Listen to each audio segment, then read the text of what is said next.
So we've all had classes all the way from preschool to kindergarten, up through elementary, junior high, high school, and some of us have had the benefit of going further into college. And here today in this edition of the Mishmash Podcast on Mishmashers.com, we're going to discuss what our favorite class was and why it was our favorite class. So let's open the discussion with Nick. How old were you when you took your favorite class? I think that if I'm completely honest with myself, my favorite class I took last year, so I was 21, and it was a college class, a community college class. So I will be quite honest, and I'm going to start it with a story. And I went to a community college. It was before I went to the University of Illinois. It was called Kaskaskia College, and I took a psychology class. And one of the reasons I liked the psychology class is, for one, I wasn't going for psychology. Like, that wasn't my end goal. My end goal was something entirely different. I was just going out there for generals, wasn't really sure what I was going to do, and I met this gentleman, and his name was Jay Garrett. And that was my favorite teacher that I can remember, even through all of my high school, all of my grade school, all of those years. And the reason why, it was on the first day, the very first day, he's going through his syllabus and he's going through his rules. And one of the things he says is this. He goes, I have only a few rules in my class, and one of them, the most major one, is that everybody keeps their hands up on the desk. Everybody keeps their hands where they're visible. He goes, because you're only doing one of two things if you have your hands under the desk. You're either texting or masturbating, and neither one of them is allowed in my class. And so I laughed. And like, that was a great icebreaker for a class. It made me want to change my major to where I enlisted in all of the psychology classes and moved on. But I think that was the cornerstone of why I am where I'm at now in my profession. In general, as far as teachers are concerned, I had teachers in high school that took an interest in me for some of the things that I was interested in. Of course, I am a writer. I am very, very big into writing. If anyone knows anything about me, usually it's that I am a writer. I had teachers that took an interest with me. Teachers that would ask to read my work. Like, I remember whenever I was writing my first novel, Blind Salvation, I wrote it, and one of my teachers asked to read it. Then the very next day, they came back to me and they're like, wow, that was fantastic. That was the best book I've ever read. That is what publishers are looking for, Nicholas. And I'm about 100% sure that they did not read it. They are a speed reader, Nick. They knew exactly what they were doing. Publishers, they probably have publisher friends, and they probably consulted with them. But yeah, I get that. Odin High School, which is where we both went, was not what I would call the most prestigious of schools. Yeah, it wasn't a Definitely not. prestigious one. It was one of those schools for starters. It was a high school and an elementary school combined. Oh, it had everything. Like from kindergarten, no, from pre-K all the way up to the 12th grade was in the same single building. And then yet it was still smaller than most high schools. What we did have was 3 floors.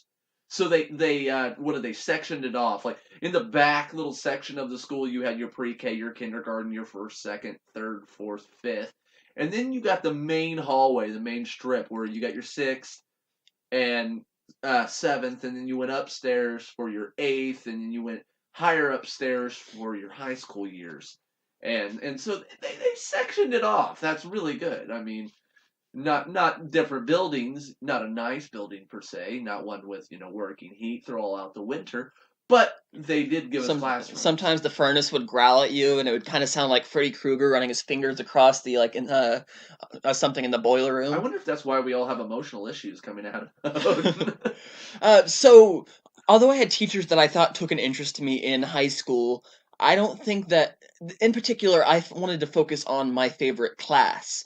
And I think that it happened more recently in college, and it wasn't even necessarily the teacher himself. It was an ethics class. And it was the reason that I liked it is because I was told from the get-go, everyone told me, it's like, ethics is really, really boring. Ethics Was is... that Dr. Weber? No, that was Crothers. Oh, okay. But I actually found that I like ethics quite a bit. I like it because, for starters, I like consistency. across the board. I like it when people are accountable and can be held responsible for what they're saying. Whenever you can look at something like a broad topic, and then it almost makes it interpretable as like a puzzle. For instance, we had to do these debates. And I myself, I'm not very big on public speaking. I'm not very good at giving speeches. However, I found myself enjoying it quite a bit. In particular, we were asked to find one reason, or it was basically the question was, is abortion ever justifiable for any other reason other than because it will save the woman's life? And whenever we had the class, whenever we did the debate, there was people that took one stance, people that took another. I remember there was a female who said something along the lines of, "Yeah, if a woman's raped, she should still have to keep the baby." And she said it's like sometimes stuff happens in life, you know. Sometimes you just gotta buckle down. She's like, I know things about life and how it's hard. I stubbed my toe once, and so there was people like Serious that. business. Yeah. Um, but I remembered I liked it because I only had to find one reason, and it was cool. It was kind of like finding a loophole in a contract. And so my explanation for how to justify it was completely overboard, completely ridiculous. I cited back to at one point Scott and I attended this convention where we saw a Holocaust survivor speak about his time, like he was hiding away, and there was a woman who was pregnant, and they had to eventually end up killing the baby because it was crying and it was going to alert people that were looking for them. So my explanation was like, this isn't a case where abortion is completely justifiable because if it wasn't the abortion happening, then all of those people could potentially be killed.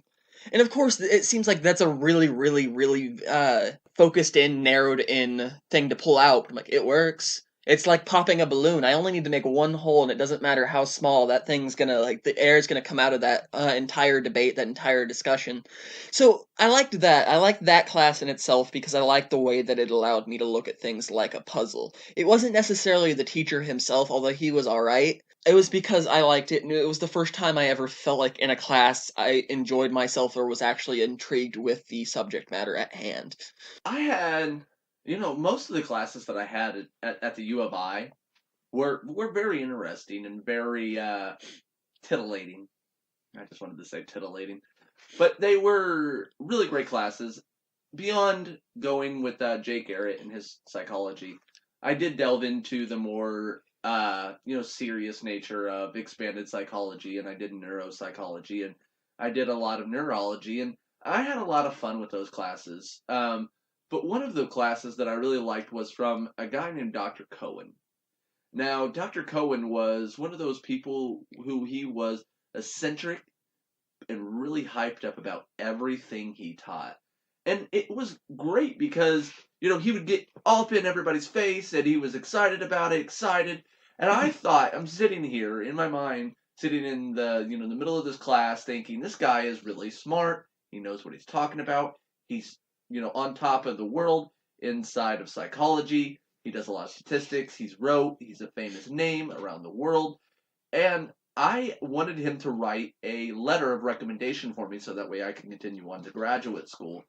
So I requested a meeting with him, a face-to-face meeting, and I was asking him if he could sit down and write me a recommendation letter. So what happens is I get into his office, and I thought I was in a room that maybe was the recent site of a hurricane, because this was the most disasterly place I'd ever seen. There was papers everywhere. There was nasty cardboard. I think there was food on the ground. And so he invites me in and he's like, why don't you have a seat? And I'm like, where? And he points to a piece of paper, like a stack of paper that's about 3.5 feet off the ground. So this is the conversation we've had. And this man is one of the smartest men that I've ever met. And we're sitting here having a conversation in his office that looks like, he's a disaster victim. And we're sitting here talking one-on-one. So while Jay's class may have been my favorite, I think that was one of my favorite experiences with the teacher. Was just sitting there seeing that this man who I was thinking was, one of the top minds that I've ever met. And while he was really, really smart and really eccentric and, taught a great class, it wasn't his class that really touched me. It was sitting in that office going, what in the world is this guy's mind like? Because if his office is this scattered and this pervade, what in the world is he got going on in his mind? And he didn't even act like it was like odd at all. Wasn't a big deal. No, it was just like, that's the paper chair. yeah, he had a paper chair. Like, he was literally sitting in his office. His paper chair was maybe like 4 foot, and he was sitting there at his paper desk. And I'm like, what in the world is going on? I think there was a wooden desk at one time under that. But I think what happened is the paper was there for so long that the wood disintegrated. It absorbed it. Yeah, it just became a paper. Like, it was really like you were in a landfill. And, a lot of people probably listening right now are like, I don't understand why that's a big deal. But it was a big deal because, you see this guy who is one of the top minds that has written for magazines. He's wrote a book, and he's been published. He has studies in all kinds of magazines, and he's a tenured professor who's making over $100,000 a year to just teach classes. And his office looks like that of a homeless man who collected paper for this whole entire life. Because I don't even know if the paper had any relevance to anything. And even if it did, I don't know what in the world he could have found that had relevance to. It was almost as if you went into Einstein's brain and Einstein had wrote little tidbits of everything on pieces of paper and just crumpled them up and threw them on the floor. And over time, it was just enough room for Einstein to walk in and kind of shimmy into the paper and just sit there amongst his ideas. And I think that was one of my favorite experiences. Not one of my favorite classes, but one of my favorite experiences. So let us know in the comments below what your favorite classes were. Also, if you enjoyed this video, like this video, make sure to subscribe and support the channel, and check us out on Mishmashers.com.